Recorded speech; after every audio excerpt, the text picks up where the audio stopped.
Maintenant, au-delà de ça, il y a un problème plus grave. C'est que le problème le plus grave, c'est que c'est un problème existentiel et non un problème de droit. Le Cameroun risque de disparaître à cause de cette affaire de plus. Parce qu'il y en a 6 avant. Je vous compte les 6. Celle-ci, c'est quoi? C'est que, vous voyez bien qu'on couvre ici. Mais ça n'a à Paris. Béyala à Paris, tous se disent que c'est un acharnement, c'est injuste. Hier, la base, j'ai vu la base sur les fenêtres d'ambassade à Belgique. C'est une crise. Les compatriotes anglophones sont en brousse, c'est une crise. Ousmane Mey a dit à la télé que lui va fabriquer la bombe atomique. Awa dit aux gens d'organiser le coup de tête, c'est une crise. Et laquelle encore? Il y a la crise de Boko Haram. Il y a la crise même à l'intérieur RDPC. On dit qu'à l'intérieur RDPC, cette candidature, ce n'est pas pour le président. Ah bon? Oui, qu'il y a des gens à la présidence qui l'ont séquestré, la rumeur dehors, on dit. Awa a dit ça. Qu'on a séquestré le président, qu'il n'a même pas signé ça. Est-ce que Awa est une voix officielle? C'est pas toi qui as amené ça ici. Elle bénéficie de quel... C'est moi qui ai amené Awa ici. Awa dit donc que on a enfermé le président quelque part et on veut que les Camerounais aillent et que les élections soient truquées et que quand il y aura les résultats, ils vont faire soit une sorte de coup d'État et de non-sort. Un peu à la non, on dit que ce sera, il y a un système qui est entre Baboke et Chantal ou Ngongo qui vont prendre le pouvoir que les urnes auront donné à... Pour l'instant, voilà. on a... Tu vas donner la parole, ne me coupe pas. Je ne te coupe pas. Ne me coupe pas. Non, attendez, on se calme. Non, on ne peut pas se calmer. Vous parlez là de l'exposé du chef de l'État. Vous voyez un peu, Madame Chantal Biya, qui n'est candidate à rien. Vous parlez là de Baboke, qui n'est candidat à rien. Vous parlez de Ngongo, qui est candidat à rien. Nous faisons des émissions sérieuses. Bon, je te laisse ça. Très bien. Évoluons. J'évolue. Et maintenant, je te dis que sur le plan pratique, on voit que Yaoundé est militarisé. Douala est en état d'urgence qui ne dit pas son nom. Ce qui attend, c'est quoi? De Douala, il n'y a aucun militaire nulle part à Douala. La Douala je te dis, ce qui nous attendons, ce qu'il faut savoir, c'est ceux qui vont gagner les élections. Le tout n'est pas de gagner les élections. C'est pourquoi ce n'est pas un problème de droit. C'est un problème de droit. Mais avant le problème de droit, c'est un problème d'existence.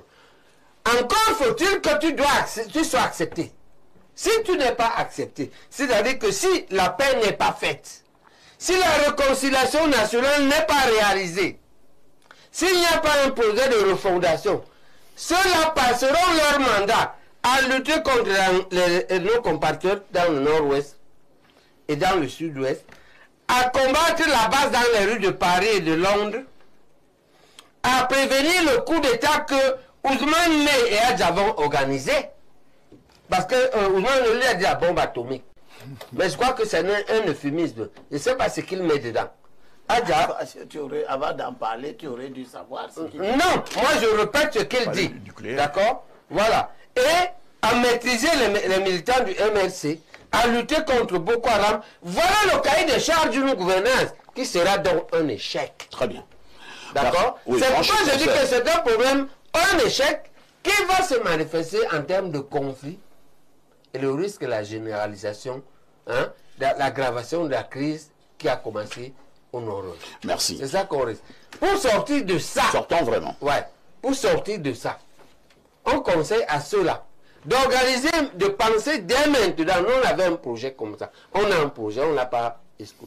On ne l'a pas encore éliminé. On a espoir que on a un projet de vérité, de réconciliation, de règlement des souffrances aiguës, de correction des grosses plaies de l'histoire et de refondation d'un Cameroun dans lequel on gouverne et pour ceux qui gouvernent et on vit pour ceux qui vivent en paix. Merci. Je dois dire que compte tenu de l'importance de ce grand débat, de la qualité des problématiques à l'ordre du jour et même de la qualité du panel, notre hiérarchie vient encore de nous ajouter 30 minutes supplémentaires pour éclairer ceux qui nous font confiance dans le cadre justement de cette production dominicale. Nous allons passer la parole à Pierre Blériot. Pierre Blériot, il est clair que deux tendances s'affrontent lorsque nous parlons de ce rejet de candidature pour l'heure du côté des LECAM, entre ceux qui soutiennent la thèse du droit et maintenant ceux qui pensent que c'est un acharnement. D'autres parlent même d'une camtophobie qui a droit de citer. Vous vous situez à quel niveau? Non, il n'y a personne qui soutienne la thèse du droit. Les gens soutiennent leurs croyances et leurs sentiments. Il y en a qui ne souhaitaient pas ou qui ne souhaitent pas que le candidat Maurice Kamto soit présenté et ils vont donc mobiliser leur intelligence pour expliquer cela. Même si Maurice Kamto était allé vers l'univers de Nkumvondo, on aurait donc donné quittance à cette femme qui vend son poisson là pour être la deuxième personne à investir un candidat ou à s'investir. Quel que soit l'appareil que Maurice Kamto aurait pu prendre. Et nous avons cette réponse. Pourquoi? Le ministre de l'administration territoriale a dit que quand vous voulez parler des partis politiques, il faut aller vers lui parce que lui, il a les actes de naissance et l'ADN des partis politiques. Mais il ne vous a pas précisé qu'il peut modifier l'ADN d'un parti politique. Ah bon? Oui. C'est-à-dire que Nkumvondo qui est ici reçoit probablement, il peut me démentir, l'aide publique aux partis politiques. Des subventions. Des subventions. La dame qui braise le poisson là ne reçoit pas ça. Mais le Minat est capable de faire qu'elle devienne présidente de ce parti. Je n'en doute pas un seul instant. Donc, à partir de là, on parle là des sentiments. On ne parle pas de droit. Les gens vont mobiliser leur intelligence pour dire que si ou ça. Je dis que même, on vous a laissé passer. Vous, Univers, parce que ce n'est pas Kamto qui était votre candidat. Si Kamto était le candidat d'Univers, Kamto, Univers aurait été... Vous soutenez donc la thèse de la camtophobie? Mais moi, je n'ai pas besoin d'utiliser les mêmes mots que le... Donc, vous soutenez la thèse de l'acharnement? Moi, j'explique ce que je vois. Le régime en veut à Kamto? Alors, les gens se sont assis. Et l'élection présidentielle qui arrive fait peur. On a près de 8 millions d'inscrits. Paul Biya a eu 2,5 millions à la dernière élection. On craint que ça chute et que n'importe quel candidat puisse avoir un score qui va mettre de côté Paul Biya. Paul Biya dit: j'ai fait ma part, faites votre part, chacun à son niveau. Et chacun est au travail. Il y en a qui militarisent la ville, il y en a qui utilisent les CAM, il y en a ainsi de suite, chacun est au travail. Ces gens n'ont pas prévu la possibilité ou la probabilité de ne plus être au gouvernement, de ne plus être dans ces instances-là. Ce n'est pas dans leur logiciel. Il faut le dire. Après le régime de Paul Biya, nous allons apprendre à faire de la démocratie. Vous voyez? Et pour prendre la question de Kamto, on dit, j'entends les gens dire que non, tribalisme, non. On n'a pas peur d'un Bamileke à la tête de l'État. On a peur de Kamto à la tête de l'État, c'est différent. Parce que la disposition de la Constitution qui permet à Niat de remplacer Biya en cas de décès ferait bien qu'un Bamileke entre à Etoudi. Il y a beaucoup d'autres mécanismes. Non. Niat ne peut pas être candidat. Ouais, il organise juste l'élection. Vous n'avez pas... Je dis, si Biya décède, oui. Niat entre à Etoudi, non? Bien sûr. Il a Etoudi pour faire quoi? Mais pour être président, il organise juste... Mais il entre à Etoudi, peut-être tu ne le savais pas. Il a sur l'intérim, il organise les élections. Il devient président pendant 4 mois. Ici, 20 jours. Retient donc oui, d'accord. Ne me distrais. Retient donc les téléspectateurs que Niat sera président du Cameroun pendant cette période-là. Donc un Bamileke sera à étudier. Et ça a été prévu par Biya. Donc ce n'est pas ça le problème. Mais c'est Kamto le problème. Sauf que si on continue de travailler ainsi et que quelques opposants se satisfassent de l'éjection de Kamto. Parce qu'eux, ils pourront aller. Ils risquent donc d'aller juste en accompagnateur et nous donner l'impression que l'opposition n'est pas sérieuse.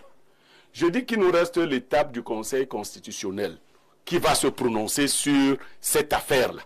Après le Conseil constitutionnel, il restera au peuple camerounais, aux opposants, d'opposer une façon de penser au régime qui est là. C'est-à-dire de ne plus accepter que les choses se fassent selon un mode dictatorial. On vous dit, et quand on veut vous dire, on prend des gens, on poste partout, ils mettent des casques au sol, et ainsi de suite. Non, non, c'est pas comme ça qu'un État fonctionne. C'est bien. Merci Pierre Blériot. On passe d'abord la parole au professeur Owen Nguini. Professeur, on a suivi vos collègues parler tout à l'heure, et même votre collègue sur ce plateau, qui sont unanimes, les trois professeurs, que ce soit le professeur Nkumvondo, le professeur Abba Youno, le professeur Msanga Nyamding, qui pensent que la candidature de M. Kamto ne souffre de rien. C'est juste un anti-jeu. Non, ce qu'il dit... C'est pas ce qu'on a dit, il y a une nuance. C'est moi. Oui, je précise ceci. Bon, mais Sanga Yamding a dit que c'est une affaire politico-administrative. Ça n'a rien à voir avec le droit. Vous m'empêchez de parler. Oui ou non, je précise. Oui. Je n'ai pas dit que la candidature de Maurice Kamto ne souffre de rien. Vous avez dit quoi? J'ai analysé, comme vous avez bien voulu que je le fasse, la décision de l'ECAM. Bon, parlez donc de la candidature de Kamto. Je n'en sais rien. Je dis ceci. Le Conseil constitutionnel, mais avant le Conseil constitutionnel, et l'ECAM aurait pu étudier les deux investitures et se prononcer après avoir vérifié que dites-vous du rejet de la candidature de Kamto? C'est donc à ce niveau-là que je parle d'acharnement, voilà. Parce qu'en bloc, on a tout rejeté, alors qu'il lui fallait choisir parmi les deux. Quand vous parlez donc d'acharnement, est-ce que ce n'est donc pas un anti-jeu? Parce que justement, je rejoins l'analyse de M. Non, c'est vous qui avez la parole. Hein. Le professeur Nkumvondo, c'est vous qui avez la parole. C'est le professeur Owen Nguini qui a la parole. On vous a compris, professeur. On envoie les deux investitures à la poubelle. On vous a suffisamment compris. Voilà. Professeur Owen Nguini, c'est vous qui avez la parole. Oui, merci de me donner la parole. Apparemment, je ne dois pas parler.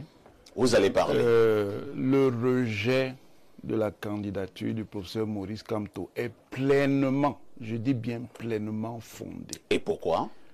Parce qu'il faut aller à l'article 121 du Code électoral.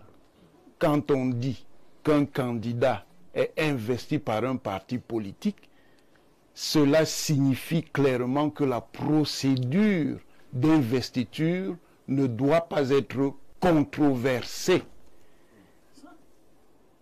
Donc, il ne faut pas confondre